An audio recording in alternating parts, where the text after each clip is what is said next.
Now, look, talking about trust, how can we measure the trust? I mean, how can I tell, like, what topics shall I bring to the forum meeting, or what topics shall I leave at the door?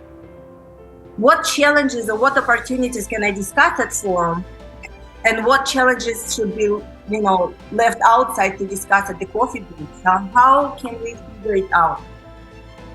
So forum as a methodology, it has 2 tools and 4 principles. So I'm gonna share with you the tools today.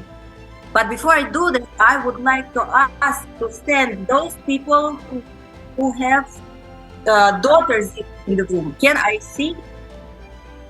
Could you please stand if you have a daughter?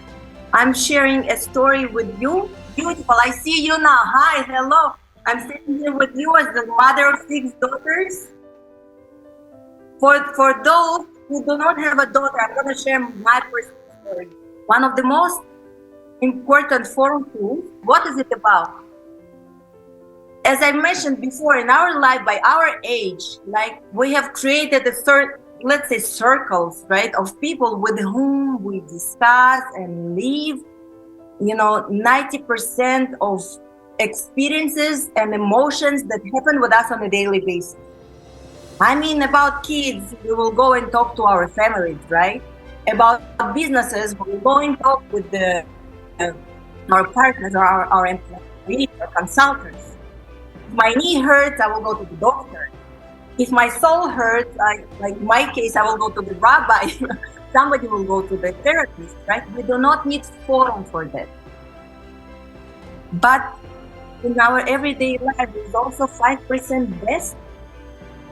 Something, feelings that light up your heart.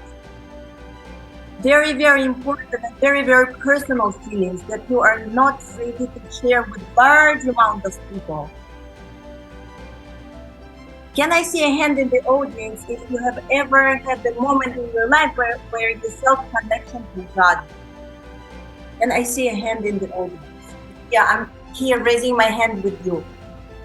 And I think you'll agree with me that it was a very, very personal moment. So this is something you would not share at office. This is something I would hesitate to share with, extended family, for example. A very, very personal moment. So this is our 5% best. As well, in our everyday life, we have our 5% worst, or our 5% most difficult, right? Our challenges, difficult decisions, sometimes feeling guilty. And we also keep it to ourselves because we don't want to lose the face, because we're feeling vulnerable sharing it, or probably because we just don't want to burden members of the family with this hard information. So these 5 and 5%, this is something that we bring to the forum meeting, right? What does it mean for us? It means for us that any opportunity or any topic, any challenge is good discussed at the forum meeting, right? The only thing is that we bring 5% best of this opportunity or challenge, or 5% most difficult. Absolutely every story has its 90% and 5 or 5. So how to differentiate? 90% answer the question, what happened? If you open your Google calendars, you will probably have meeting, dentist appointments, for example, family vacation, meeting, right? So this would be 90%. This is our comfort zone. This is that we are ready to share with everyone, basically with Google, with Facebook, with Instagram, with social media. And 5 and 5% answer different questions. So the question is why? Why this particular experience and why this particular story is important to you? Let me give you an example. I'm gonna share the story about my father. I was born and raised in Russia, and I was born and raised in a family of entrepreneurs.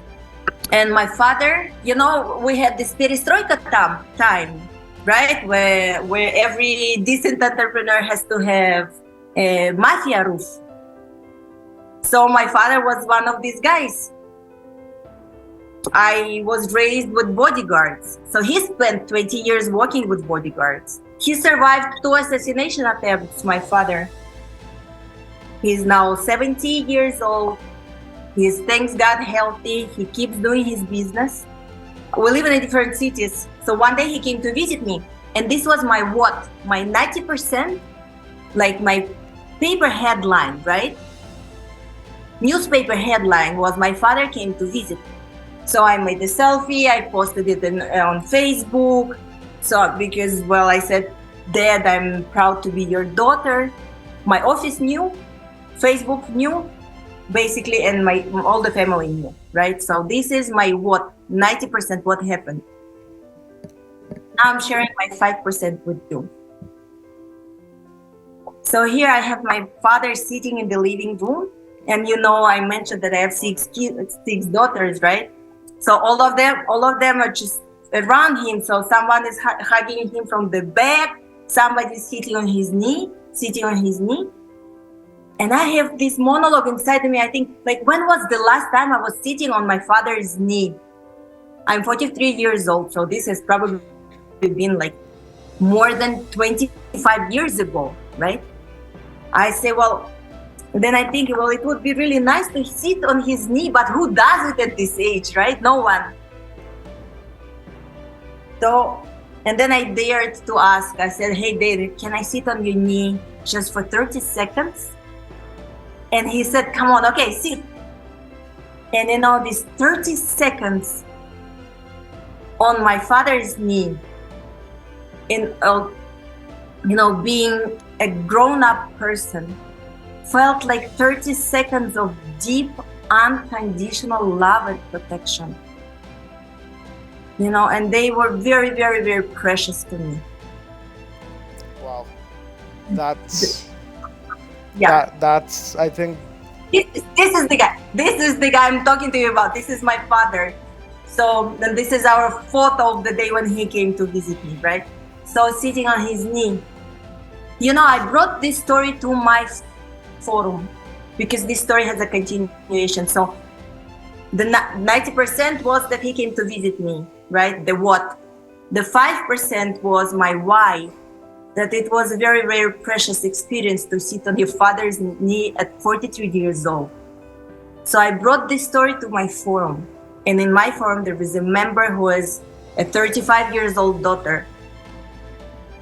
1 month later, I'm receiving the phone calls from this member. He said, Yana, I'm calling to thank you. Because when I heard your story, I called my daughter. I called Anastasia. So I invited her over. And when Anastasia came, I said, look, Nastya, Anastasia, come and sit on my knee. And when this grown-up 35-year-old woman has been sitting on my knee, these 30 seconds were one of the happiest 30 seconds of my life since the day she left the family nest. Lovely. I think this experience share of yours and this example that you've shared with being so vulnerable with all our members here today is, I think, something that will stay, and the significance of that 5% and what exactly that 5% tries to get to. I think this poignant example will stay with our members for quite some time and on their forum journey onwards. Just dare to join forum journey. I think it's one of the most important benefits of DLC forum. Because this is a place, imagine you can build with your own hands a place of unconditional acceptance and support in your life. You can basically construct it, you can build it, and then you can share experience and you can influence. And you see, based on my stories, you see how we can really influence our lives. So forum, it's a place of where, a happy place for strong people, I would say. Lovely. And I think the old adage does ring true. Leaders are lonely at the top. And I'm sure in your 15 years of leadership experience working very closely with entrepreneurs, you might have come across several examples of some of the biggest entrepreneurs in every city globally vouching by their forum. Yana, I'd like to take this opportunity and thank you again for a wonderful session, for being very vulnerable with our audience, but also I think setting the perfect example on what there is to expect in every forum meeting moving forward for them. Thank you, Yana, so much, and we look forward to having you with us very soon again. Thank you very much.